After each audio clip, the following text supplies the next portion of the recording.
In this problem, we're dealing with two sisters, Darla and Thelma. Both are started investing at age 20 and went to age 61. So they basically invested for 41 years until they retired. Darla and Thelma have different investment plans over the course of their investment period. Kind of broke up into different interest rates, which is pretty typical. However, this does tend to happen more frequently than we're letting on here. Regular payments of $450 a month. Now, I've already kind of drawn out a time diagram to indicate the three different periods that we're going to need to calculate during. 11.06%, 1%, 6.01%. So from 0 to 18 months, we're going to need to figure out what Darla's balance is after 18 months of getting this interest rate. We can't go on for the remaining time period because, of course, that interest rate changes. So we'll type in 18 months at 11.06%, no present value because they're not putting anything in initially, they're just putting in payments of $450.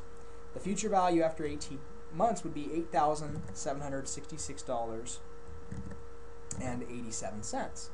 Now, of course, she's not going to. She didn't withdraw that at the time. She let that roll over into the new interest rate, and then for the next 30 months, which will bring her up to 48 months, she earned 1%. So what I have to do is type in 30 months and change my interest rate to 1%. Now the present value is what I'm rolling over into this new plan. That's really not a new plan, it's just a new interest rate. Payment's $450, and now I'm going to calculate what the future value is, compounded monthly. That's going to be $22,653.11. Now, again, this money is going to roll over for the next however many months this is until she retires. So, first of all, we need to figure out, well, 41 years, how many months is there? There's 492 months total. Well, but she's not going to be investing for another 492 months. She's only going to be investing for whatever the difference between these two is. So the cool thing is I can come in here and subtract away 48, and that's my remaining investment time. So we're rolling over. But we're going to make it negative again because this is not our money yet, or not her money yet. Look at me, I'm stealing Darla's money already. Same payment, and now we're going to figure out what the future value would be. Got to be careful here. Calculate at the new interest rate of 6.01%.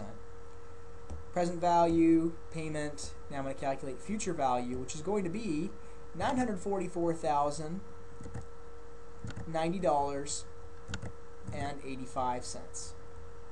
So this will be her total balance. Okay, so now we need to do the same thing except for Thelma, which has a similar investment plan.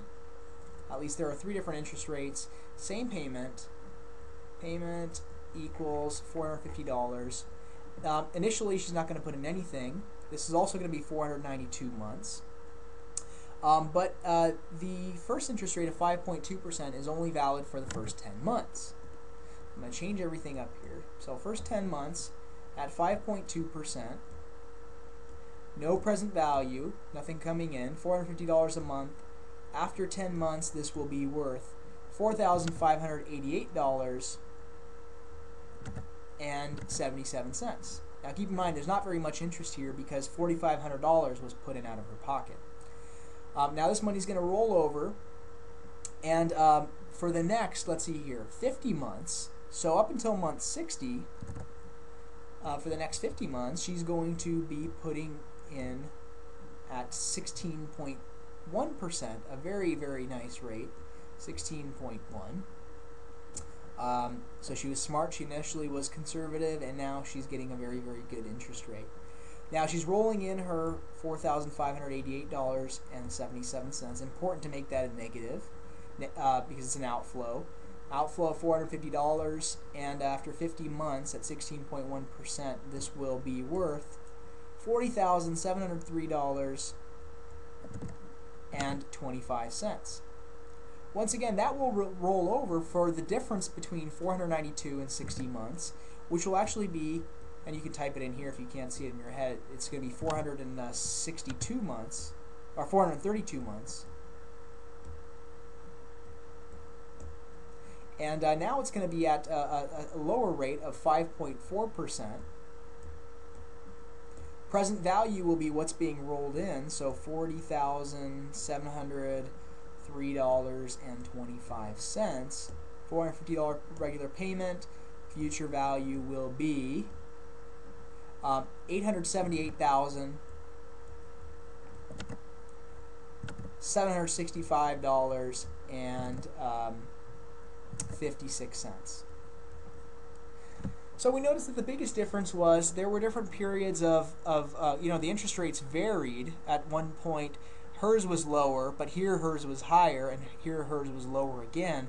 But the duration of time during which it was lower was greater here than it was over here, where where Thelma was getting the really big interest rate was a very short period of time.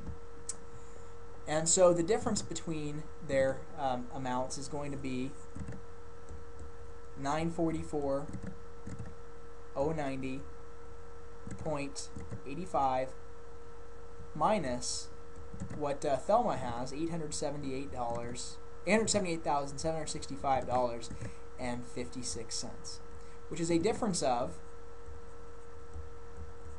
$65,325.29. And so that's the answer. Who's better off? Darla's better off because she has more, and she has $65,325.29 more.